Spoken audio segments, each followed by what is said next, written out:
Olá pessoal, tudo bem? Aqui é o professor Super Malva. Vamos aí para mais uma videoaula, mas antes de mais nada, vai lá, se inscreve no canal, ativa o sininho para não perder nada, dá aquele like positivo, não custa nada e ajuda bastante aí nosso canal, também ajuda bastante nossos colegas concurseiros, pessoal, localizar o vídeo com mais facilidade aí para auxiliar nos seus estudos, tá bom? Então se inscreve no canal, dá aquele like positivo e vem contigo. Pessoal, nós vamos agora para a nossa 11ª aula sobre as diretrizes curriculares nacionais para a educação básica, tá? Nossa 11ª aula aí sobre as nossas DCNs. Estamos quase aí já completando aí, né, nossas videoaulas sobre as DCNs. E vamos agora, nós estamos aqui falando sobre avaliação, né? Então nós falamos aí sobre avaliação da aprendizagem na 10ª aula. E agora a gente vai falar aqui da seção 2, né? Que fala sobre promoção, aceleração de estudos e classificação. Tá bom? Então vamos lá. Artigo 48. A promoção e classificação no ensino fundamental e no ensino médio podem ser utilizadas em qualquer ano, série, ciclo, módulo ou outra unidade de percurso adotada, exceto na primeira do ensino fundamental, alicerçando-se na orientação de que a avaliação do rendimento escolar observará os seguintes critérios. Então, assim, quando a gente fala aqui do ensino fundamental e médio, nós estamos falando aqui do fundamental da segunda fase, aí, dos anos finais do ensino fundamental, que é de 6º a 9º ano, tá? 6º a 9º ano. Então, a promoção de um ano para outro, a classificação nessas séries, pessoal, elas podem ser utilizadas em qualquer ano, série, ciclo ou módulo, tá? Mas na primeira etapa do ensino fundamental, aí, que é do 1º ao 5º ano, né, os anos iniciais, ela precisa se alicerçar na orientação de uma avaliação baseada no rendimento escolar e observará alguns critérios, e os critérios que a gente vai ver agora, aí, que são 5 incisos, tá? Então vamos lá. Primeiro, a avaliação contínua e cumulativa do desempenho do estudante, com prevalência nos aspectos qualitativos sobre os quantitativos e dos resultados ao longo do período sobre os eventuais provas finais. Então, gente, isso aqui tá muito fácil. Eu falei isso aqui, gente, em passei praticamente 30 minutos aí da aula 10, né, da última aula nossa. Passei praticamente 30 minutos falando sobre isso aqui. Que é o quê? Nós vamos fazer uma avaliação contínua, ou seja, uma avaliação processual, uma avaliação, pessoal, durante todo o processo, uma avaliação onde o professor vai sempre estar mediando o aluno, vendo onde ele está tendo dificuldade, corrigindo ao longo do processo. Tá? E outra coisa, nós vamos trabalhar sempre a qualidade em cima da quantidade, pessoal. Ou seja, a qualidade tem preferência em cima da quantidade. Então não é a quantidade de conteúdos que você vai passar ali que você vai avaliar esse aluno, mas a qualidade daquilo que esse aluno aprendeu, tá bom? Então a qualidade, ela tem que sobressair a quantidade. Não é a quantidade do que ele aprendeu que vai valer, mas a qualidade daquilo que ele aprendeu, tá bom? E também, pessoal, os resultados ao longo do período sobre os eventuais provas finais, ou seja, aquela avaliação no final do processo, que você vai lá, faz 10 questões e o aluno tem aquilo que ele lembra, que ele estudou, o que ele realmente aprendeu, ele vai lá e anota. O que ele não sabe, ele vai errar, e você vai falar assim, puta, esse aluno não passou porque, olha, acertou 4 de 10 questões. Não, pessoal, essa avaliação ao longo do processo, essa avaliação contínua, essa avaliação processual, né, que chama, ela tem que valer, ela tem que ter um peso muito maior que aquela avaliação final, porque você vai avaliando ele no decorrer do processo e vai consertando todas as falhas dele, as dificuldades. Quando chega no final do processo, você vai fazer uma avaliação, mesmo quando o aluno não foi tão bem, você vai considerar que fala, pô, mas ele fez as atividades, ele fez as lições, ele participava da roda de conversa, ele interagia com os colegas, então você vai ver tudo aquilo que o aluno faz. Porque acontece, pessoal, um exemplo que eu sempre dou. Às vezes você pega uma semana de provas que a criança está tendo um problema na casa dela. Às vezes ali o pai se separou da mãe, às vezes o pai, de repente, ou a mãe cometeu algum ato infracional, foi preso, às vezes o pai, a mãe é dependente químico, ou dependente de álcool, ou dependente de alguma droga, e às vezes uma questão estruturada na família, ou às vezes a criança simplesmente está doente naquela semana, pegou uma gripe forte, está com aquela moleza, aquela febre, aquela sonolência, a criança não está legal. Aí você vai pegar um dia de prova, vai avaliar aquela criança não está bem por qualquer que seja o motivo da vida pessoal dela, ela não consegue fazer aquela prova e ter uma nota boa. Aí você vai avaliar ela por um dia, sendo que você teve aí um mês inteiro, ou muitas vezes um bimestre inteiro, 2, 3 meses, trabalhando com aquela criança, viu o aprendizado daquela criança, aquele jovem, viu que é um jovem esforçado, que participa de tudo, aí uma avaliação de 10 questões vai determinar se aquele aluno é bom ou é ruim? Não dá, né? Então a avaliação, no decorrer do processo, ela tem que ter um peso muito maior que a avaliação final. Joia? Inciso 2. Possibilidade de aceleração de estudos para os estudantes com atraso escolar.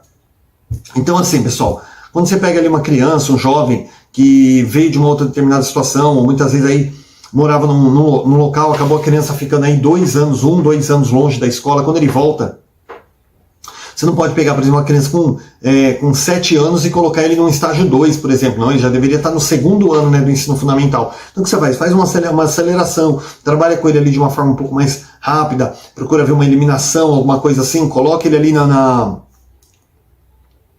pelo menos no primeiro ano, né, entre o intermédio, entre essa escala. Ou você pega, por exemplo, no ensino fundamental 2, por exemplo, né, seria os anos finais do ensino fundamental, ou no ensino médio, tem também a questão da EJA, né, que é a educação de jovens e adultos. Você vê que o aluno 2, 3 anos já ultrapassado, não tem como colocar ele numa sala regular, ele não acompanha nem a linguagem daqueles outros colegas, então você vai fazer uma aceleração ali para garantir, né, que ele se enquadre na série correta a qual ele estava. Tá?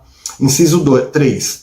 Possibilidade de avanço nos recursos e nas séries mediante verificação de aprendizado. Gente, também é aquela questão. Muitas vezes você tem um aluno que ele tem uma facilidade muito maior, ele tem uma compreensão muito maior além do que aquela sala está sendo trabalhada, e você vê que aquele aluno ele poderia estar numa série a mais sem prejudicar os seus estudos.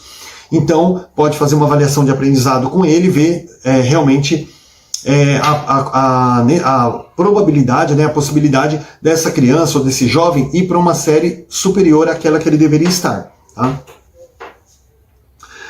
Inciso 4, aproveitamento de estudos concluídos com êxito. Pessoal, eu tenho que pedir desculpa, porque aqui eu estou mencionando até o ensino Fund 2 e médio, mas na verdade aqui esses incisos eles falam exclusivamente dos anos iniciais, tá? Então peço perdão. Tem coisas aqui que se enquadram no Fundamental 2 e no médio, só que essas aqui especificamente falam dos primeiros, né, dos anos iniciais do fundamental. Então esquece a história da EJA que eu falei, isso aí também aplica lá, mas nesse caso aqui é exclusivo dos anos iniciais, então peço perdão aí que eu mencionei há pouco aí sobre os anos finais, o médio, são exemplos que se aplica também neles, mas esses incisos são exclusivos do ensino fundamental 1, tá? Que é o fundamental de 1º a 5º ano, tá? Então peço desculpa aí, que acabei aqui me empolgando. Eu vou até me dar uma justificada, gente. A gente trabalha com as diretrizes curriculares, a gente trabalha com as leis, diretrizes e bases, trabalha com o Estatuto da Criança e do Adolescente. Gente, tem muitas leis que uma copiou da outra. Você só pega daqui e tira aqui e põe aqui. Gente, eles não mudam nem a palavra. E aí eu dei aula sobre o ECA, dei aula sobre a LDB, estou dando aula sobre as DCNs, e tem hora que parece que eu estou dando a mesma aula 2, 3 vezes, e às vezes eu até estou dando a mesma aula, porque os tópicos são muito, muito parecidos, muitas vezes são até as mesmas palavras aqui. Tá? Então por isso que às vezes confunde e tal, me perdoa, mas vamos mais uma vez aqui fazer uma correção. Esses 5 incisos referem-se exclusivamente ao Fundamental 1. Tá? Então quando a gente fala aqui da possibilidade de avanços nos cursos, possibilidade de aceleração, é tudo referente ao Fundamental 1, tá bom?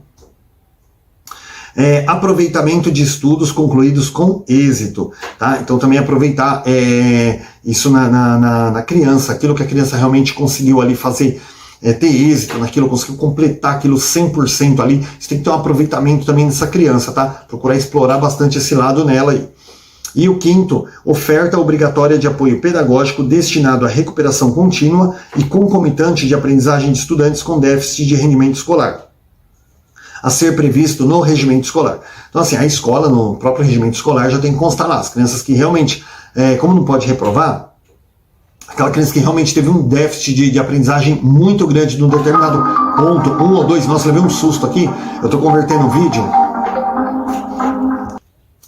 Desculpa, pessoal, eu estou convertendo o vídeo aqui, enquanto estou fazendo o vídeo com vocês, já estou convertendo a aula anterior, e quando termina, toco uma musiquinha aqui, eu levei um susto, vocês vão ver que eu dei um pulo aí na aula, porque mó silêncio, eu falando aqui, de repente começou a tocar uma música, então peço desculpas aí, tá bom?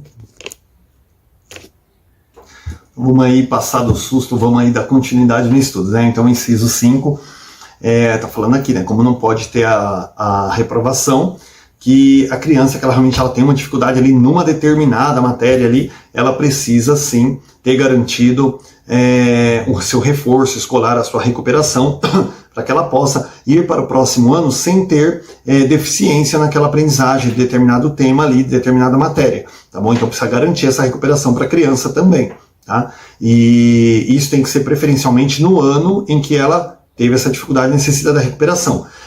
Foi para o ano seguinte, pessoal, continuou com a dificuldade, tem que ser dado sequência nessa recuperação, tá? Então, não é que tem que começar no ano que ela está cursando.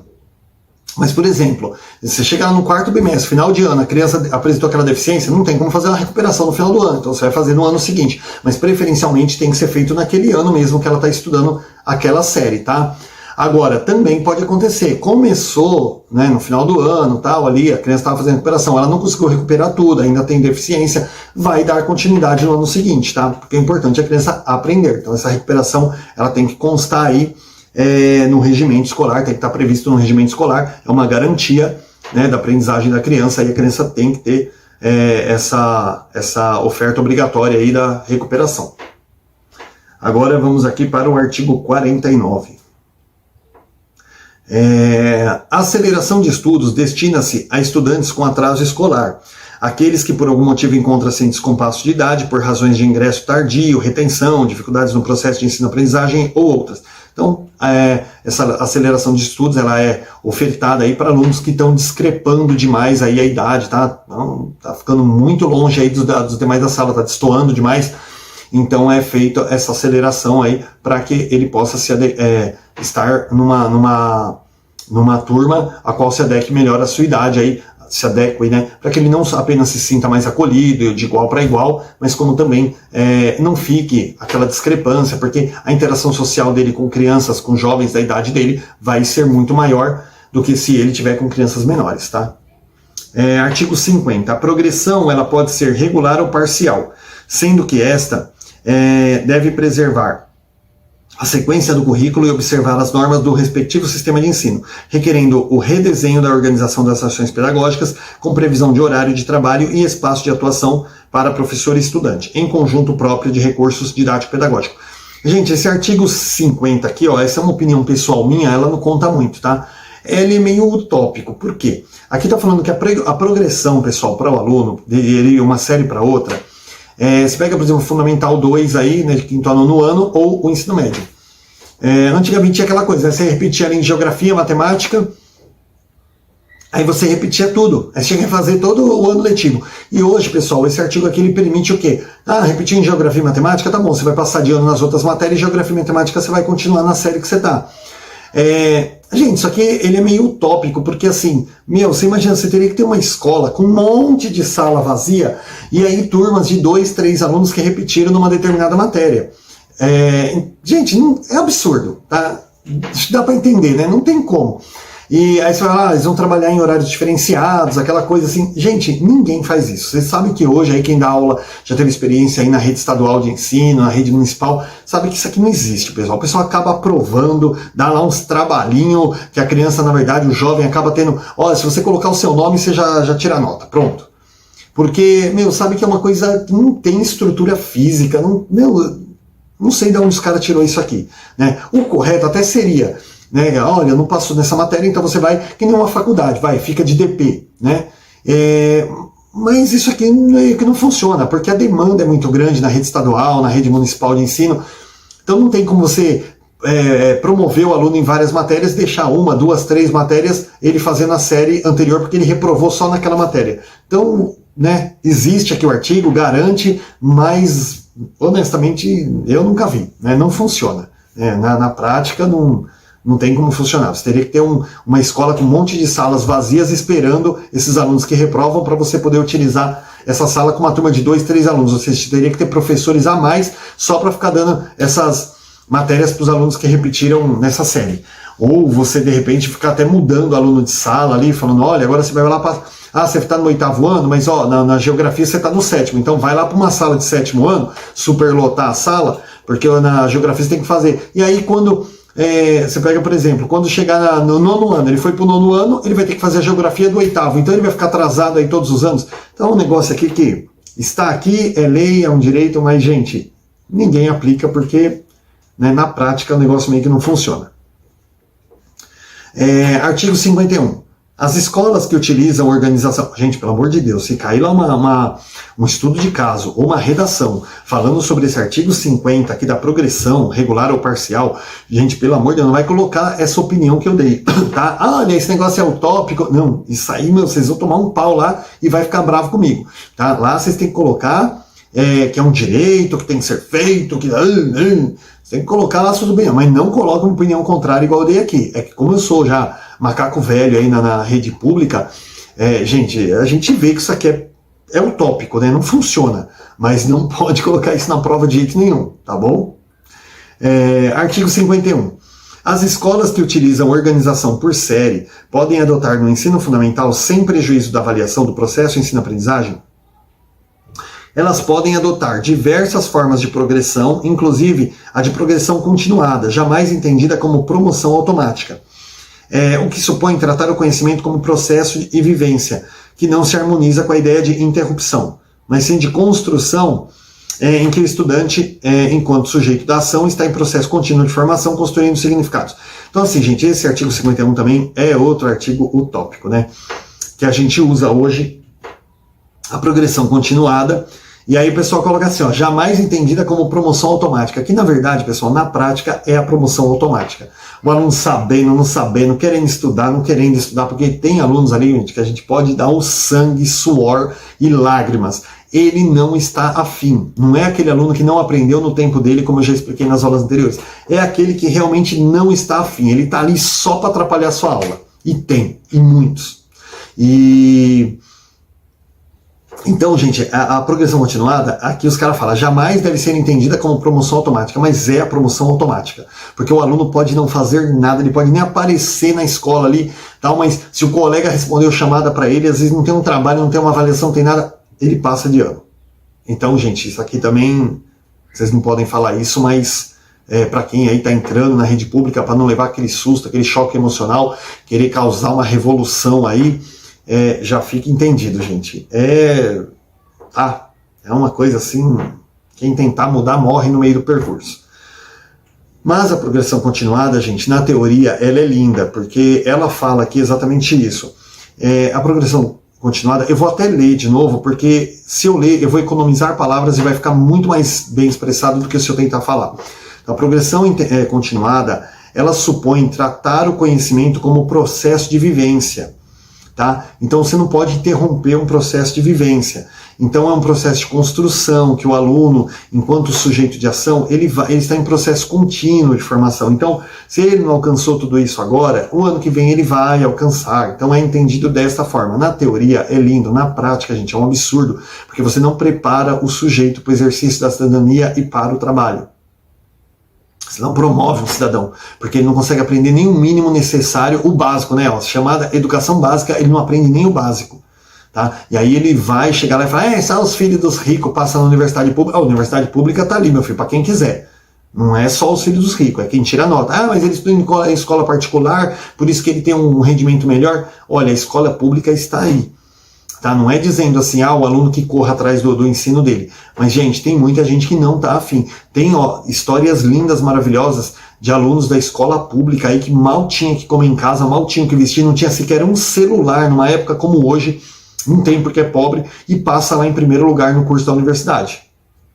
Isso aí tem de sobra histórias assim. Tá? Então é o aluno que realmente corre atrás. Aquele que tem dificuldade, o professor ajuda ele também, e ele vai passar. Agora, tem aquele que não quer nada e ele vai passar de ano e vai chegar no terceiro ano médio e não vai fazer nada da vida dele. Por quê? Porque aí ele vai perceber a besteira que ele fez no passado de ficar só bagunçando na escola. Tá? Então esse artigo 51 também, pessoal, fala assim que, na teoria ele é maravilhoso, porque ele fala ali que é um processo de vivência e tal, mas na prática ele é exatamente o contrário do que ele prega aqui. Ele é uma promoção automática. O aluno querendo ou não aprender, aprendendo ou não, ele vai ser jogado aí pro processo seguinte, pro ano seguinte, e ele vai ficar cada vez mais deficiente na sua educação, até chegar ao ponto que ele vai olhar e falar assim, poxa, não aprendi nada, e muitos ainda têm a ignorância de falar assim, ó, a escola não ensina nada porque eu fiquei na escola 9 anos e não aprendi nada. Aqueles raros momentos em que o professor se olha no espelho e se sente um idiota, sabe? Porque a gente se dedica tanto, fica num curso tão assim, continuado, uma formação continuada, e aí você muitas vezes vê pessoas que falam esse tipo de coisa, né?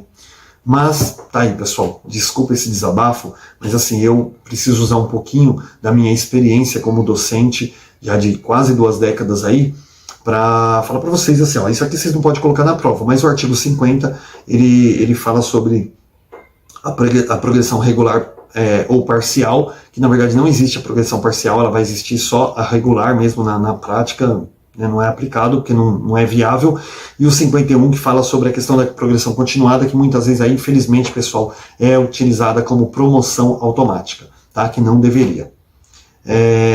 Pessoal, vamos agora para a sessão 3 aqui, que é bem curtinha, dá tempo de falar nessa aula, tá? Só fazer um resumo aqui do artigo 51, para vocês entenderem o que vocês podem responder na prova, que vocês devem responder lá. Artigo 51, progressão continuada jamais deve ser entendida como formação, promoção automática. Não é uma promoção automática. Ela simplesmente entende que a criança, o jovem, é um cidadão em progresso de formação contínua. Então não pode ser interrompido esse processo de formação. Se ele não aprendeu agora, ele vai aprender o ano que vem. É isso, tá bom, gente? Para você, de repente, não confundir com tudo que eu falei aí e falar assim, puta, eu coloquei na prova e errei, tá? Pelo amor de Deus. Seção 3, avaliação institucional.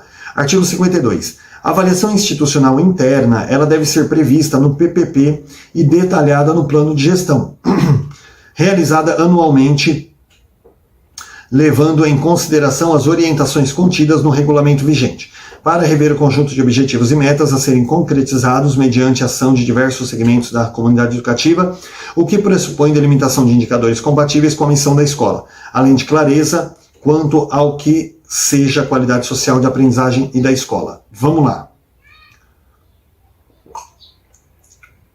Um artigo aqui de 5 linhas gigantescas. Vamos entender o que é avaliação institucional. É a avaliação que a instituição faz dela mesma. O seu plano de trabalho, o seu projeto político-pedagógico, se está funcionando esse formato, se ele está sendo viável, se ele não está sendo só um documento que é feito e depois não é cumprido. O regimento da escola, pessoal, tem que garantir ali não só o projeto político-pedagógico, como o regimento também tem que garantir o quê? O trabalho, tendo a comunidade a qual ela está inserida como foco principal, as suas necessidades, os projetos a serem trabalhados dentro do PPP, eles têm que ser projetos voltados para aquela realidade, tá? Tudo voltado tendo o aluno como centralidade, tendo a comunidade escolar participante, porque afinal de contas, quem sabe melhor o que acontece na realidade ao entorno da escola do que a própria comunidade que ali mora, tá bom? Então fala sobre isso aqui, tá? Avaliação institucional, avaliação que a instituição faz dela mesma se está funcionando sua metodologia de trabalho, certo? 23, vamos lá para a sessão 4, e aí a gente encerra e vai começar o capítulo 3 na próxima aula. Sessão 4, avaliação de redes de educação básica. A avaliação de redes da educação básica, ela ocorre periodicamente. É realizada por órgãos externos à escola e engloba os resultados de avaliação institucional, sendo que os resultados dessa avaliação sinalizam para a sociedade se a escola apresenta qualidade suficiente para continuar funcionando como está.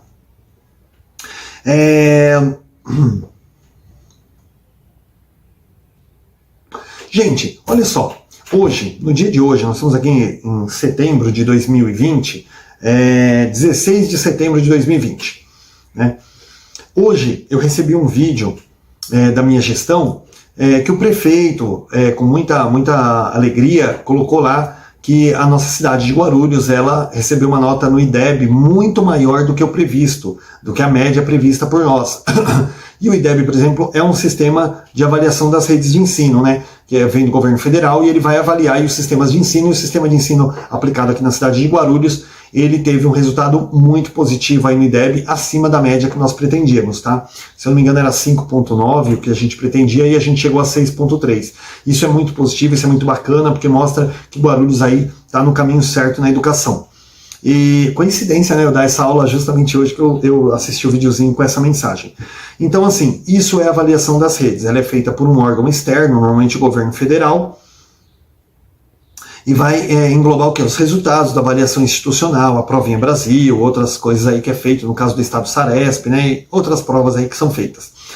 E elas são resultados da avaliação que sinaliza o que para a sociedade. A escola está no caminho certo, ela está trabalhando da forma como ela deveria, de acordo com as necessidades daquela sociedade, seu projeto político-pedagógico está caminhando para uma coisa positiva, está no caminho certo, no rumo certo, e essa avaliação institucional, ela vai determinar isso. Ou se a escola precisa mudar, o que ela precisa melhorar, tá? Ou se ela está dar continuidade no seu trabalho aí, porque está sendo um trabalho bacana. É isso que é avaliação institucional. E folgo em dizer aí, fico feliz em dizer que o município de Guarulhos aí atingiu uma meta acima do que pretendia nessa avaliação que o governo fez aí do nosso sistema de ensino, tá bom? Agora nós vamos dar uma pausa, estamos aí com 26 minutos já de aula quase, e vamos dar uma pausa e vamos aí para a aula 12, que vai falar do capítulo 3. Capítulo 3, Gestão Democrática e Organização da Escola, tá bom? Então, vamos dar uma pausa aqui e a gente dá sequência aí na 12ª aula. Bons estudos e até daqui a pouquinho.